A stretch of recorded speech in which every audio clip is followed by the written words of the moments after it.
Well, good morning, good morning, good morning. Do I have anybody with me at this early hour on a Sunday morning who can give me a sound check?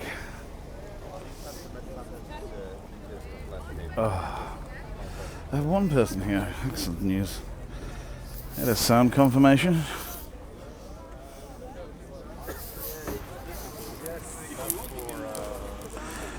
Check, check, check, check.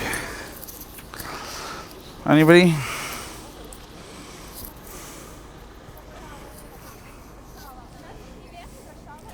Hey Carol.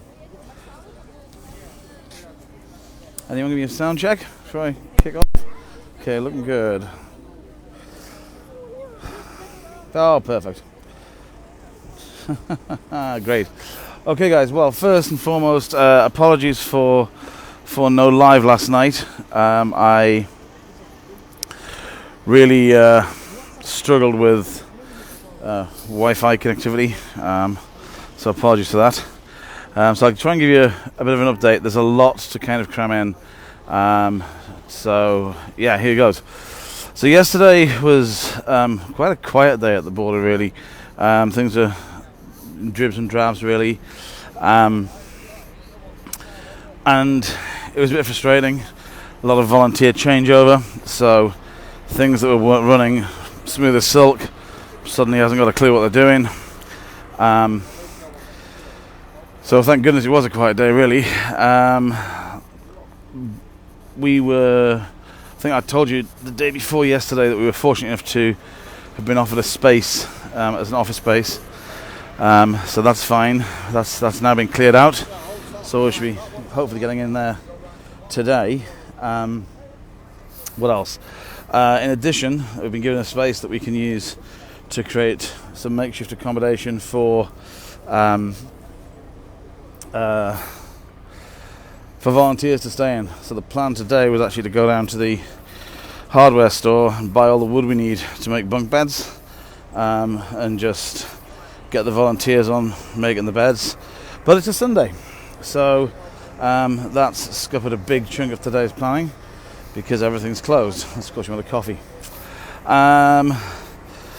There does seem to be some kind of informal structure building now. I can't really talk about too much of the politics of the situation because I don't want to jeopardise anything that's happening.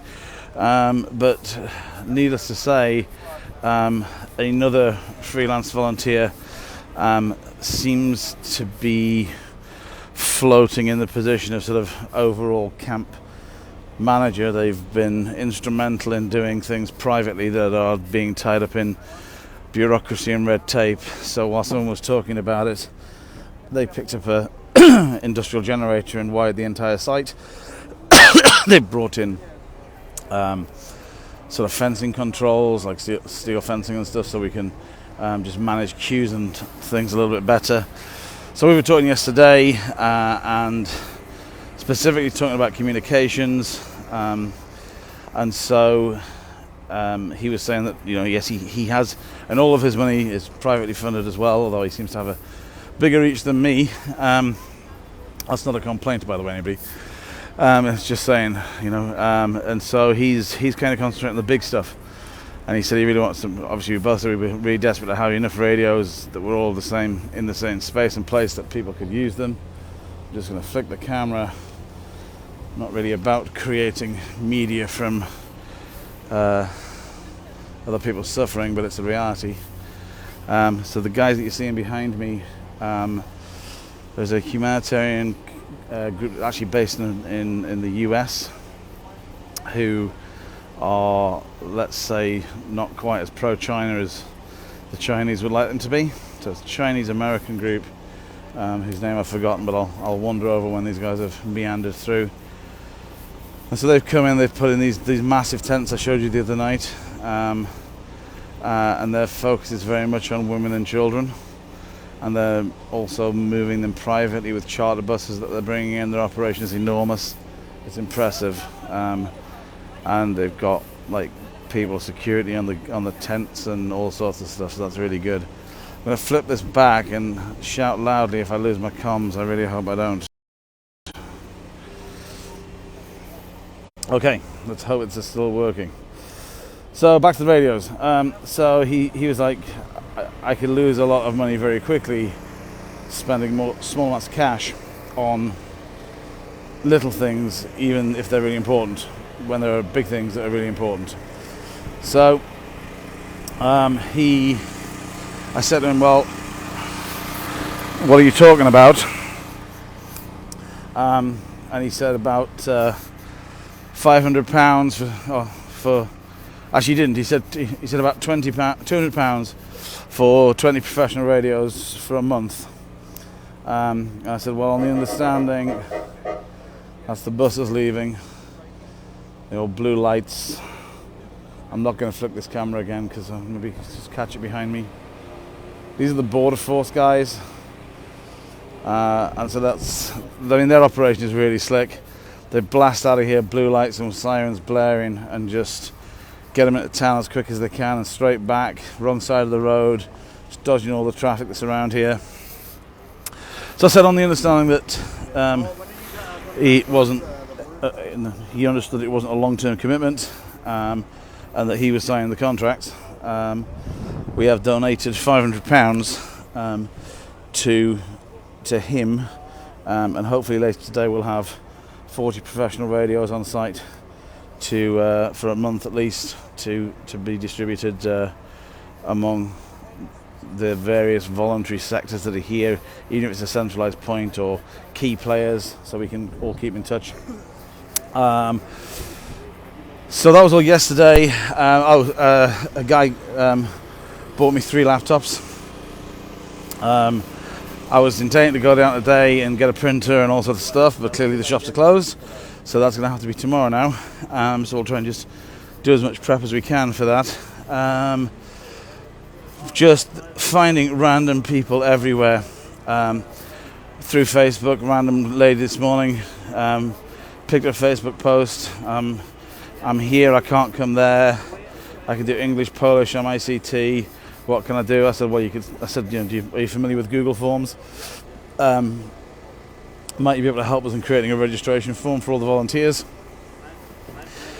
It was the last message I wrote before I left the farm this morning, and by the time I got here, it was there, and she said, is this okay? Tell me what changes you need. So things like that are crazy. Met another guy who rang me out of the blue this morning. He's worked in disaster zones in Iraq. Clearly infrastructure, lots of contacts. I told him about the bunk beds we were building, and he said, well, even if you get sorted, that's not going to be an idea that sticks in your camp, because somebody will hear about it, it'll spread. He said, the first thing I'm going to do for you is get on the phone to a company in England that I know that will ship you a 40-footer full of lumber. So that was a good start to the morning. However, in less good starts to the morning, for those of you that haven't had your news on this morning, and I'm providing my usual CNN wander around news, there's a very eerie sense of quiet around here this morning, despite the fact it is already very busy, and we haven't seen that for days. 30 missiles hit a NATO instructor training base inside Ukraine, but 2 miles from the border and 18 kilometers from us. So I think there is a very tense feeling in the air that has a potential to be a trigger to escalate things and NATO's involvement, but I guess we'll wait and see. Yeah, there's a couple of aside things then. People have been asking about baby food. Baby milk formula is very much taken care of. Phenomenal team on site at the top. It's basically all they do. They're just literally dealing with baby milk. Baby food, on the other hand, sporadic supply. So if that's something that you would particularly like some money spending on, or you want to put a post out that might extend this further and say, we're looking for £1,000 of baby food, and we'll go and spend £1,000 on baby food. I appreciate this network is not infinite by any means, but yeah, can definitely do that. There's something else I'm supposed to be telling you about, but I can't remember. I'll probably get a prompt in a minute if I'm lucky. We're also very aware that because of what's happened this morning, that is likely to trigger a massive influx today. Everybody is just gone into overdrive this morning to gear up for what is probably going to be a hellishly busy day and night. Again, for their safety, can't really talk too much, but suffice it to say that some of the people who have been here working alongside aren't necessarily here with me. Sam's great question. If it's actually a Just Giving.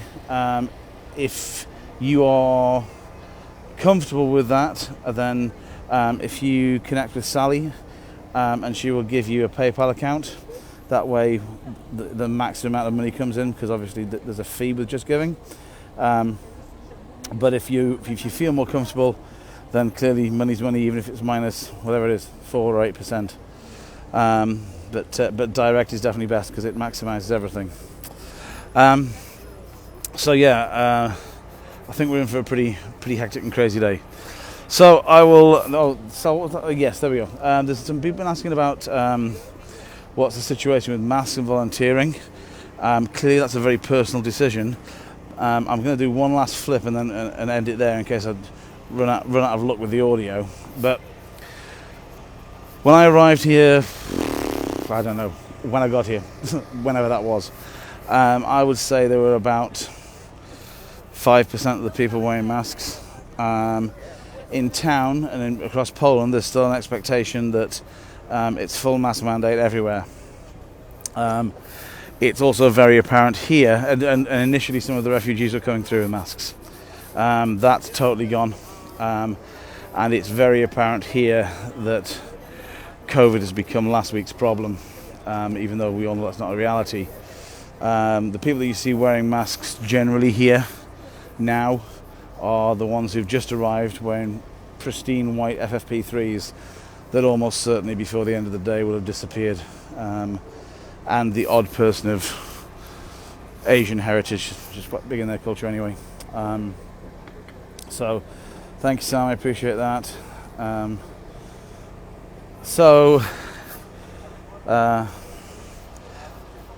think that's about it. So the irony of this. So some aid is now starting to come to break through. Some of the distribution chains are seemingly just starting to. I would bring at least one of your own to get you started. But the irony is that having got here, one of my big concerns and thoughts and fears was that there just wasn't going to be enough masking for everybody. As I said, the aid's just starting to break through. So I'll just sign this one off with the image of the pallet that came in last night, which you'd expected. Oh, no, one other piece of really good news. The two of the lads who we've been working really closely with here, who've been phenomenal, they've also done loads of crowdfunding, just running around, buying stuff with the money that's there, taking stuff up across to people who are a little bit more in need, just a little bit further away, if you know what I'm saying. Their first truck from the UK arrived last night and had 4,000 emergency blankets on it, which is amazing because I rang Budapest International Crisis for Red Cross Central about 15 times in the last 2 days. A local contact's supposed to be getting back to me. I'm sure you can guess how that comes or went. But yeah, so my big fear was that we'd all be wandering around, PPE'd up to the hilt, and on top of everything else, there'd be a COVID outbreak within the refugee camp. I'm not near the wheelchairs, but I can go wander down as I tell you the end of this story. So yeah, for sure. And so yesterday evening, a truck came in with a massive medical supply, and they had pallets and pallets of FFP3 masks, and we've just been moving it this morning, and it's probably likely to be used as a firelighter, frankly. I mean, obviously we'll make them available, glibness aside, but yeah, it's it is like it's become yesterday's problem. Sound's gone. Oh no, why does this happen? Can somebody...